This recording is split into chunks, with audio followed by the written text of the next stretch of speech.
드라마에서나 볼 수 있는 일이 발생했어요.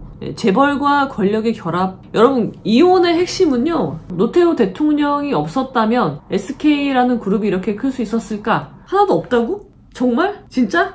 불륜값이에요, 불륜값. 이것이 축출 이혼의 모습이 아닌가요? 예, 여러분 안녕하십니까? 오늘은 즐거운 수요일입니다. 최근에 매우 흥미로운 소식이 있어서 아변 브리핑 시간을 가져보려고 합니다. 여러분들도 다 아실 건데요. 세기의 이혼이라고 명명되는 SK 최태원 회장님과 법률상 배우자인 노소영 관장님의 이혼 1심 판결이 선고가 됐습니다. 이게 좀 많은 분들의 관심사였죠. 왜냐면 이제 대기업, 그러니까 뭐 재벌가이시기도 하지만 결혼부터 재벌과 권력의 결합이라는 평가도 있었고, 사실 그로 인해서 SK라는 그룹이 부를 축적한 면도 있고, 게다가 최태원 회장님께서 이제 혼외자를 낳는 그런 일도 있었기 때문에 이게 세간의 관심을 받지 않을 수가 없어요. 다른 요소들이 없다고 하더라도 재벌가의 이혼이라는 것만으로도 충분히 이슈가 될 소지가 있는데, 거기다 여러 가지 요소들, 뭐 결혼의 배경이나 이혼에 이르게 된 경위, 파탄의 경위, 그런 것들이 너무나 우리가 드라마에서나 볼 수 있는 일이 발생했어요. 그래서 많은 국민들의 관심 속에서 1심 판결 선고가 됐는데요. 핵심은 뭔가요, 여러분? 여러분, 이혼의 핵심은요, 누가 뭐라고 해도 재산 분할이에요. 그죠? 재산 분할은 합의가 되지 않아요. 재산이라는 굉장히 민감한 문제에 있어서 너랑 나랑 합의가 된다면 우리가 이혼하지도 않았을 거예요. 그러니까 극렬하게 다투는 건 결국은 재산을 가지고 다투는 거예요. 그러면은 재산을 가지고 다툰다는 거는 무슨 의미냐면요, 세 가지의 의미가 있어요. 자, 여러분, 먼저 이혼은 이꼴 재산 분할이다. 재산 분할로 귀결이 돼요. 그래서 재산 분할은 세 가지 갈등 요소가 있는데, 첫 번째는 재산의 범위예요. 재산의 범위 뭐냐? 우리가 뭐 특유 재산이다 막 주장하는 것들 있잖아요. 이런 거, 뭐 이거는 결혼 생활 중에 내가 상속받은 거야, 이거는 내가 결혼 전부터 가지고 있던 거야 라고 주장하면서 이거는 재산 분할 대상 재산이 아닙니다 라고 주장을 하는 거죠. 이게 굉장히 중요합니다, 여러분.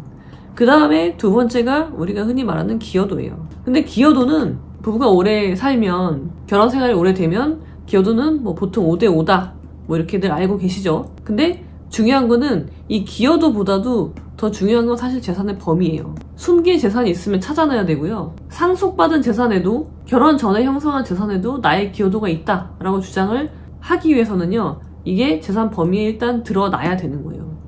그 다음에 세 번째가 분할의 방법이에요. 어떻게 분할할래? 자, 이제 돈이 정해졌어. 5억씩 가지는 거야 라고 한다면, 아파트를 팔아서 처분할 수도 있지만, 현금 정산할 수도 있지만, 아파트를 팔기는 좀 아까우니 한 사람 명의로 몰고 다른 사람은 현금 정산을 받아가는, 뭐 그런 식으로 할 수도 있는 다양한 방법이 있는 거예요. 그래서 재산 분할은요, 이 세 가지를 가지고 다투게 되는 겁니다. 자, 먼저 우리 기사를 한번 볼게요. 이 세기의 이혼이라고 할 수 있는 최태원 회장님과 노소영 관장님의 이혼은 어떻게 결론이 났는지 한번 보겠습니다. 자, 한겨레 신문이고요. 자, 노소영 1조 3천억 요구에도 법원은 왜 665억만 인정했나? 네. 그러니까 1조 3천억을 요구하셨고요. 청구 금액에 비교해서 봤을 때 굉장히 인정이 안 된 거죠. 그래서 이 정도의 돈이면 665억은 최태원 회장님의 경제 사이즈에 비춰봤을 때 부담스럽지 않다. 그래서 최태원 회장님이 이겼다. 사실상 이긴 것이다. 경영권에도 아무런 지장이 없고, 그런 식으로 평가를 받는 거죠. 자, 이분이시죠? 이분이 이제 최태원 회장님이시죠? 내용을 한번 보겠습니다. 역대 최대 재산 분할이 이루어지며 SK그룹 지배력 약화 가능성까지 거론됐던 최태원 SK그룹 회장과 노소영 아트센터 나비 관장의 이혼 소송에서 인정된 재산 분할액은 665억 원에 그쳤다. 시가 1조 원이 넘는 지주사 주식 절반을 청구한 것에 견주면 극히 일부만 인정된 것이다. 선대 회장 최종현으로부터 물려받은 특유 재산이라는 최 회장 주장과 대통령이었던 부친 노태우의 도움과 자신의 내조가 어느 정도 작용했다는 노 관장 주장 중에 법원이 최 회장 손을 들어준 결과이다. 자, 그러니까는 여러분, 이게요, 뭐 사실 이 결혼부터 굉장히 이슈가 됐어요. 노소영 관장님이 재산 분할로 청구한 금액 1조, 이거는 어디서 나온 거냐? 근거가 뭐냐? 계산의 근거가 지주사 주식 절반이래요. 그러니까 5대5를 주장한 거죠. 결혼 생활이 오래됐으니까 기여도 5대5를 주장한 건데 어디서 걸린 거예요? 여기서 걸린 거 재산의 범위에서 걸렸죠. 특유 재산이라는 주장. 이거는 내가 상속받은 거야. 선대 아버지한테 상속받은 재산이다. 그러니까 특유 재산이니까 재산 범위에서 빠져야 된다 라고 주장을 했고요. 그게 먹힌 거죠. 그러니까 아까 제가 말씀드린 여기 재산의 범위에서 인정이 덜 된 거예요. 그러니까 기여도가 5대5가 인정이 된다 하더라도 이 재산의 범위 자체가 줄어들면 내가 받을 수 있는 금액이 줄게 되는 거죠. 자, 근데 이 노소영 관장님의 주장은요, 특유 재산을 만들 수 있었던 이유가 뭐냐? 선대 회장, 그러니까 아버지, 시아버지가, 최태원 회장님의 아버지가 이걸 읽을 수 있었던 근거가 뭐냐? 바탕이. 그게 이거라는 거죠. 당시 대통령이었던 노태우, 그러니까 친정 아버지의 도움, 권력을 갖고 있었잖아요. 그것과 그리고 내조가 있었기 때문에 이렇게 재산을 이루게 된 거다. 그러니까 기여도가 있다라고 주장한 거죠. 그래서 특유 재산, 상속받은 재산에 대해서도 나는 기여도가 있다. 그러니까 이것도 재산분할 대상 재산에 넣어야 된다라고 주장을 했지만 법원에서는 들어주지 않은 거죠. 근데 이 부분에 대해서는 사실 논란이 있을 수 있어요.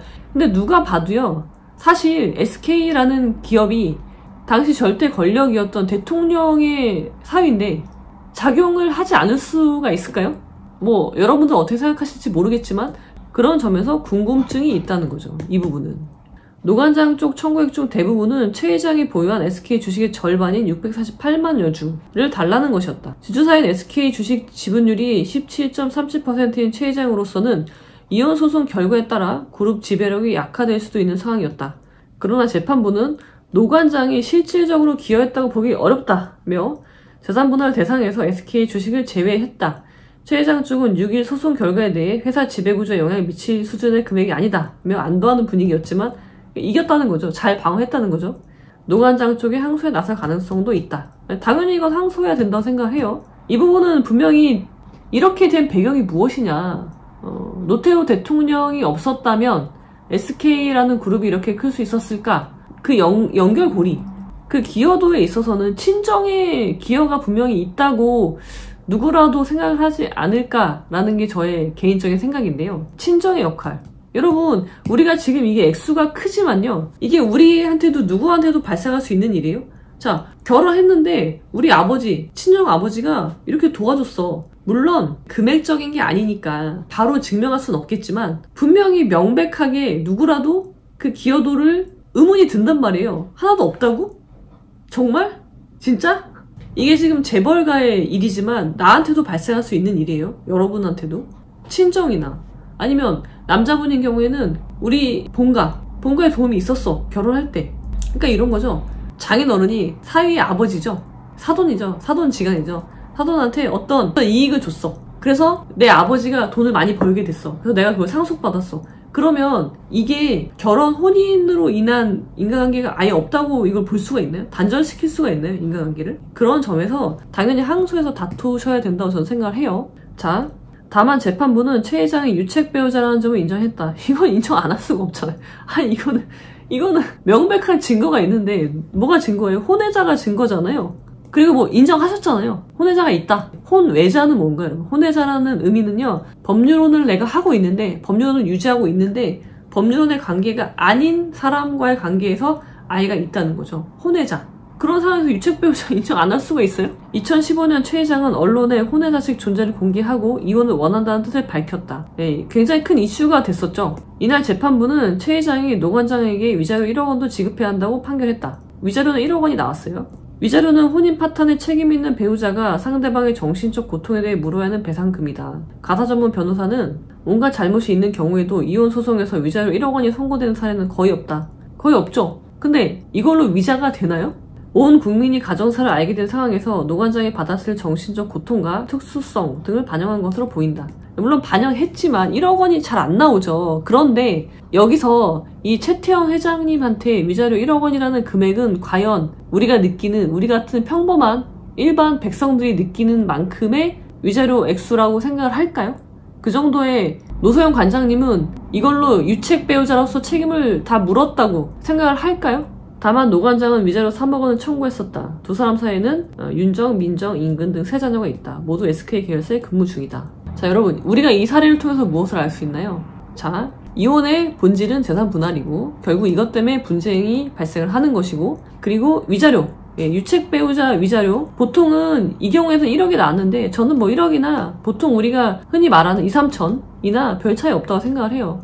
자, 소득이 아주 많은 사람이야. 부자야. 뭐 최태원 회장님만큼 부자는 아니지만 부자야. 돈이 많아. 그래서 뭐 2, 3천 정도는 그냥 껌값이야. 근데 불륜을 했어. 상간녀 소송을 해도 위자료는 2, 3천 주면 끝나. 그러면은 불륜값이에요. 불륜값. 2, 3천 받고 난 더 이상 아무것도 할 수가 없어. 반성도 당연히 하지 않죠. 그러면은 나는 내 배우자가 불륜을 했는데, 남자든 여자든 똑같아요. 내 배우자가 불륜을 했어? 그럼 나는 위자료 2, 3천 받고 끝이야. 계속 살든가 아니면 네가 이혼해. 근데 이혼해도 재산분할은 별개니까 기여도대로 가는 거야. 그렇게 되는 거죠. 그래서 많은 분들이 배우자가 불륜을 하고 이제 상담을 하시는 분들이 있어요. 그러면은 대부분들이요, 이런 과정을 알면요 굉장히 허탈해 하시죠. 그리고 혼외자를 낳아도 불륜을 해도 이런 전대미문에 이렇게 굉장히 큰 나의 가정사가, 왜냐면 최태원 회장님의 그 사회적인 위치를 생각하면 영향력이 있는 분이죠. 공인이시죠. 근데 그런 분이 공개적으로 나는 혼외자가 있다, 나는 이혼을 원한다, 그렇게 얘기를 했을 때, 그러니까 가정사가 공개됐다는 거잖아요. 온 국민한테. 그랬을 때 노소영 관장님이 받는 정신적 고통은 결국 위자료 1억으로 밖에 평가되지 못한다. 평가되지 않는다. 법원에서는. 그리고 재산분할도 제대로 받지 못한다. 그러면은 어떻게 되는 건가요? 이것이 축출이혼의 모습이 아닌가요? 그러니까 불륜을 했을 때 위자료 그냥 적당히 주고 계속 괴롭히는 거죠. 그러면은 나는 이혼하고 싶지 않은데 안 할 수가 없는 상황이 되는 거예요. 나를 이렇게 놀리는데, 나를 이렇게 우롱하고 놀리고 무시하고 공개적으로 망신을 주고, 그런데 어떻게 내가 사람이라면 인간의 존엄이라는 게 있잖아요.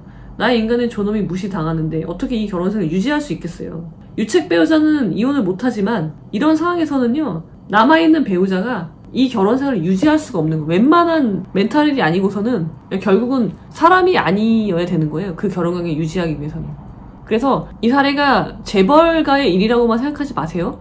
여기서 금액만 약간 변동시키면요, 누구에게나 발생할 수 있는 일이에요. 나한테도 발생할 수 있는 일이고요. 실제 제가 이혼 상담을 하면서, 이혼 사건을 수행하면서 이런 일들은 굉장히 많이 발생해요. 그리고 노소영 관장님처럼, 그러니까 여자 남자의 문제가 아니라 배우자가 불륜을 하고 혼외세까지 났는데 내가 어쩔 수 없는 상황에서 이혼을 당하게 되는 경우가 현실에서도 있다는 거예요. 비일비재하다는 거예요. 어떻게 하셔야 되나요? 절대 여러분의 경제력을 잃으시면 안 돼요. 어느 순간에나. 그리고 뭘 해야 되겠어요? 부부재산 약정을 하셔야 됩니다. 물론 부부재산 약정을 하더라도 이혼을 할 때 재산분할까지 약정할 수는 없지만 최소한 이렇게 재산이 섞이는 것에 대해서 여러분들이 경각심을, 두 사람의 재산이 섞이는 문제에 대해서 서로 생각이 달라요. 서로 계산이 다르단 말이에요. 그런 부분에 대해서 합의를 해놓을 필요가 있다는 거예요. 자, 그래서 정리를 하면은 우리가 이런 사건을 보고 그냥 나하고 상관없는 먼 나라 이야기야 라고 하지 마시고요. 이거는 누구에게나 발생할 수 있는 일이야. 그러니까 나는 어떻게 해야 될까? 교훈을 삼으셔야 돼요. 자, 제가 이런 분들을 위해서 헛똑똑이를 위한 결혼 수업을 진행하고 있습니다. 이 수업을 통해서 결혼을 일단 하겠다, 비혼이라고 하더라도 연애를 할 때 관계를 맺고 끊는 거 있잖아요. 누구와 관계를 맺고 끊을 것인가에 대해서 아르노노를 통해서 누구와 관계를 맺고 끊을 것인지에 대한 기준도 알려드리고 있기 때문에 가능하면 이 수업을 들으실 것을 남녀노소 필독, 헛똑똑이, 공부밖에 몰라, 공부가 제일 쉬웠어요 하시는 분들은 반드시 이 수업을 들으실 것을 추천드립니다. 여러분들의 인생을 구원해 드릴 거예요. 그리고 두 번째로는요, 부부재산 약정을 체결하세요. 부부재산 약정도 계약서인데요, 그걸 체결하는 과정에서 서로에 대한 애정과 신뢰를 확인할 수 있어요. 만약에 부부재산 약정을 체결하는 과정에서 파토가 난다, 그러면은 헤어지는 게 더 나아요. 결혼하지 않는 게 더 나은 관계예요. 그리고 세 번째 주의할 점은 뭐예요? 절대 경제력을 놓으면 안 된다. 왜? 자본주의 사회라는 건요, 독립된 경제 주체를 예정하고 있어요. 결혼도 독립된 두 경제 주체가 결혼을 하는 거예요. 자, 지금까지 최태원 회장님과 노소영 관장님의 세계 이혼을 알아봤고요. 이런 사건들이 주는 여러 교훈들 반드시 낼 것으로 만들어서 반면 교사로 삼으시기를 바랍니다. 자, 그럼 여러분 오늘은 여기까지. 그러니까 일단 노소영 관장님이 재산분할 청구, 노소영 관장님이 재산분할 청구 노소영 관장님이 재산 분할로 청구한 금액 1조